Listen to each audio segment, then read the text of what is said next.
გამარჯობა ძვირფასო ტელემაყურებლებო. დღეს ჩვენი საუბრის თემა შეეხება ისეთ საჭირო როტო და დღეისათვის საკმაოდ პრობლემატურ თემას, როგორიცაა ჰომოსექსუალიზმი. ჰომოსექსუალიზმი კაცობრიობის ისტორიაში ცნობილი მოვლენაა, მაგრამ განსაკუთრებით აქტუალურად დაისვა ეს პრობლემა დღეისათვის. ზოგადად ჰომოსექსუალიზმი არის ნაწილი იმ სექსუალური რევოლუციისა, რომელიც მე-19 საუკუნის მეორე ნახევრიდან დაიწყო, წითელზოლად გაზრდებდა მთელ მე-20 საუკუნეს და დღესაც ძალუმად მოქმედებს. ყოველივე ამას ხელს უწყობს მასმედია, ვიდეო საშუალებები, ჟურნალ-გაზეთებში დაბეჭდილი აუარებელი მასალა ამ თემაზე, ინტერვიუები ცნობილ ჰომოსექსუალური ორიენტაციის მქონე პიროვნებებთან, ხელოვანებთან, სპორტსმენებთან, პოლიტიკოსებთან, მათი ინტიმური ცხოვრების ესეთი მხარეების გამოაშკარავება. ამ საკითხზე მსჯელობენ მედიკოსები, ფსიქოლოგები, სოციოლოგები, პოლიტიკოსებიც, ჟურნალისტები ცხადია თავისთავად. ისინი განიხილავენ, აანალიზებენ ამ საკითხს, მისგან წარმოშობილ პრობლემებს და თავისებურ შეფასებას აძლევენ მას, ან დადებით, ან უარყოფით, ან სულაც ნეიტრალურს. იმ თავითვე უნდა ითქვას, რომ ეკლესიას ამ საკითხთან დაკავშირებით კაფიო და ცალსახა პოზიცია აქვს გამოხატული და ეს პოზიცია მკვეთრად უარყოფითია. საქმე ისაა, რომ ჩემის აზრით ეს პრობლემა პირველ რიგში რელიგიური პრობლემაა და მხოლოდ შემდგომ იძენს სამედიცინო თუ სოციალურ მნიშვნელობას. ისიც აღსანიშნავია, რომ უკანასკნელ წლებში ცდილობენ ჰომოსექსუალიზმს ისევე როგორც სხვა გადახრას, სექსუალურ გადახრას მოუძებლონ რაიმე ბიოლოგიური საფუძველი. და მოუძებლონ არა იმიტომ, რომ მისი პათოლოგიური არსი ახსნან და წარმოაჩინონ, არამედ პირიქით, რომ გამართლება მოუპოვონ მას და ნორმალურად და დასაშვებად ჩათვალონ იგი. ზოგი და მას ცდილობენ ადამიანის კონსტიტუციიდან გამომდინარე, მისი აგებულებიდან გამომდინარე. ზოგი ჰომოსექსუალიზმის მიზეზებს თავის ტვინის თავისებურებებში ხედავს. ზოგი ჰორმონალურ სისტემაში, ზოგიც გენებში. მაგრამ როგორც გამოკვლევებმა აჩვენა, ამ ხრივ საკურადღებო ამერიკელი მეცნიერის ჯონ ჰორგანის გამოკვლევები მის წიგნში ადამიანი და სექსი და სხვა ავტორებისაც არავით არის განსაკუთრებული თავის ტვინის აგებულება ჰომოსექსუალებს არ გააჩნიათ, მათი ჰორმონალური სისტემაც არაფრით განსხვავდება ჩვეულებრივისაგან და არც რაღაც განსაკუთრებულ გენებს შეიცავს მათი გენომი. ასე რომ ჰომოსექსუალიზმის ბიოლოგიური დეტერმინიზმი არ დასტურდება. ამ ყოველივეს მაინც საფუძვლად უდევს ის სეკულარული, აქტიურად ათეისტური, მატერიალისტური მენტალიტეტი, რომელიც ადამიანს სტატიკურ არსებად მიიჩნევს.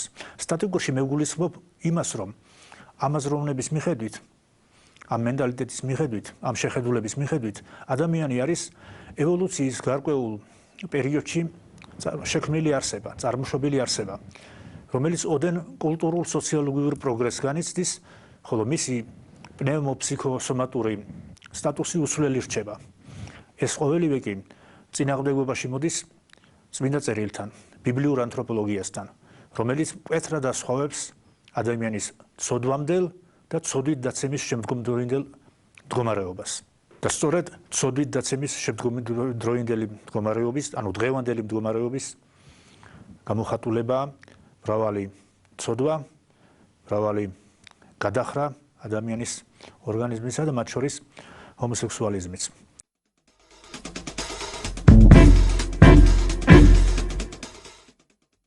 ბიბლიაში ვკითხულობთ, რომ გაუკეთა ტყავის სამოსი ღმერთმა ცოდვით დაცემის შემდეგ ადამს და ევას და შემოსა ისინიო. მამების განმარტებით და მას იზიარებს ყველა მამა, ტყავის სამოსი სიმბოლურად ნიშნავს ჩვენი ადამიანური ბუნების გატლანქებას, გაუხეშებას, გამიწიერებას და შესაბამისად ტკივილ განცდილებას ცოდვისაგან მიდრეკას, ხწნილებას და სიკვდილის უნარს. და სწორედ ეს ცოდი მიდრეკილების ერთ-ერთი გამოვლინება არის სწორედ სოდომური ცოდვა, სექსუალური გადახრები, ყველანაირი და მათ შორის ჰომოსექსუალიზმიც. აქვე ისიც უნდა აღნიშნოთ, რომ აქ არის ერთგვარი განსხვავება სხვადასხვა ცოდვას შორის, რომელიც სქესობრივ ცხოვრებასთან არის დაკავშირებული. თუ სიძვა და მრუშება, პოლიანდრია, პოლიგამია, პრომისკუიტეტი დანაშაულია, ჰომოსექსუალიზმი ასეთი არ არის. ჰომოსექსუალიზმი, რაოდენად პარადოქსულადაც არ უნდა ჟღერდეს, არის უფრო კულტურულ-სოციალური ფენომენი. იგი საერთოდ სექსუალურ ცხოვრებაში მკვეთრად განასხვავებენ მის რეპროდუქციულ და ჰედონისტურ მხარეს. რეპროდუქციული მხარე კურთხეულია უფლისაგან და მას ხშირად ხვდებით ბიბლიაში, როცა შვილიერება უფლისაგან იკურთხება. მაშინ როცა ჰედონისტური მხარე მიირთვის სიამოვნების მიღებისაგან, რაღაც თვითდამკვიდრებისაგან, რაღაც ახალი შეძენისაგან და საერთოდ ცდილდება სექსუალური ცხოვრების რეპროდუქციულ ფუნქციას. საერთოდ ქრისტიანობა მხოლოდ ორი გზა იცის სექსუალური ცხოვრებისა. ეს არის ქალწულება და ეს არის ქორწინება, ღვთისკურთხეული ქორწინება. ამ მხრივ ბიბლია მკვეთრად უპირისპირდება წარმართულ ცივილიზაციებში გავრცელებულ ჩვეულებებს, სადაც ჰომოსექსუალიზმი ნორმად ითვლებოდა და ხშირად ამგვარი ცხოვრება და ჰომოსექსუალური წესი ცხოვრებისა მათივე რელიგიური დოქტრინით იყო ზურგგამაგრებული. ისიც საინტერესოა, რომ ანტიკურ სამყაროში ჰომოსექსუალიზმი დაშვებული იყო მხოლოდ თავისუფალი მოქალაქეებისათვის, როგორც მათი პრეროგატივა.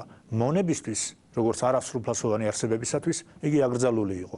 ბიბლია მკვეთრად ილაშქრებს ჰომოსექსუალური ცოდვის, სოდომიის ცოდვის წინააღმდეგ. არც ერთი ხალხი ისე არ დაუჯია ღმერთს, როგორც სოდომისა და გომორის მაცხოვრებლები. დასაჯა, სადაც ძალზე ძალუმად იყო გავრცელებული ეს ცოდვა. გარდა ამისა, ბიბლიაში მრავალ განსაკუთრებით ლევიტელთა წიგნში ვკითხულობთ, სადაც პირდაპირ უკრძალავს უფალი ამგვარ გარყვნილებას ადამიანებს. არ დაწვე მამაკაცთან მამაკაცური წოლით, რამე თუ ის სისაზაგლეა. ვკითხულობთ ლევიტელთა წიგნში. სხვა ადგილზე იგივე წიგნში ვკითხულობთ, რომ თუ ვინმე ასეთ რამეს ჩაიდენს, ორივე უნდა მოკვდნენ და მათზეა მათი სისხლიო. ხოლო რაც შეეხება ახალ აღთქმას, რომაელთა მიმართ ეპისტოლეში პავლე მოციქული მკაცრად ილაშქრებს ამ ცოდვის წინააღმდეგ. ეკლესია ძალიან მკაცრად ჯდა ამ ცოდვის ჩამდენებს. ამფილოქეიკონიელისადმი მიწერილი მესამე ეკანონიკური ეპისტოლეში წმინდა ბასილი დიდი პირდაპირ განაჩინებს, რომ სოდომიის ცოდვის ჩამდენი ზიარებისაგან უნდა განეშოროს 15 წლის განმავლობაში. შედარებისათვის, მრუშებისათვის მხოლოდ 7.5 წელი იყო განკუთვნილი. ესე იგი, ორჯერ უფრო ხანგრძლივი ვადით ისჯებოდა სოდომური ცოდვის ჩამდენი, ვიდრე მრუშების ჩამდენი. და როცა ამ თემაზე საუბრობს ივანე ოქროპირი, იგი აღნიშნავს, რომ მიუხედავად იმისა, რომ მრუშება ცოდვაა, იგი შულის წინააღმდეგ არის ცოდვა და არა ბუნების წინააღმდეგ. ბუნების წინააღმდეგ იგი ნორმალური მოვლენაა, რადგანაც სქესობრივი დიმორფიზმი უფლის მიერ არის შექმნილი. მაგრამ სოდომური ცოდვა არა მარტო ჯულის წინააღმდეგ მიმართული დანაშაული და ცოდვაა, არამედ თვით ბუნების წინააღმდეგ, ღვთისგან დადგენილი ბუნების კანონების წინააღმდეგ მიმართული ცოდვაც არის. იგი უარესია ვიდრე მკვლელობაო, წერს წმინდა მამა. რამე თუ მკვლელი მხოლოდ სულსა და ხორცს გახრის ერთმანეთისაგან, ხოლო სოდომური ცოდვის ჩამდენი ღუპავს როგორც სხეულს, ისევე სულს. რომ არ არსებობდეს გეენია, მაშინ სოდომია იქნებოდა ყველაზე დიდი სასჯელიო, წერს წმინდა ივანე ოქროპირი. და დასძენს, რომ მათ, ვინც სამ სისაზაგლეს ჩადის, რომ იცოდნენ თუ რას ჩადიან ისინი, დაცნობიერებდნენ ამ ცოდვის სიღრმეს, ისინი მრავალგზის სიკვდილს არჩევდნენო. სოდომური ცოდვის, ისევე როგორც ყოველგვარი ცოდვის აღხოცვა ხოლო ღმერთთან დაბრუნებით შეიძლება რაც სინანულით მიიღწევა. თუ ადამიანი წრფელად მოინანიებს ამ ცოდვას, ისევე როგორც სხვა ცოდვებს, მაშინ უფალი მიუტევებს მას, აპატიებს, რადგანაც არ არსებობს ცოდვა, რომელიც აღემატება უფლის კაცთმოყვარეობასა და მის მოწყალებას. გმადლობთ ყურადღებისათვის.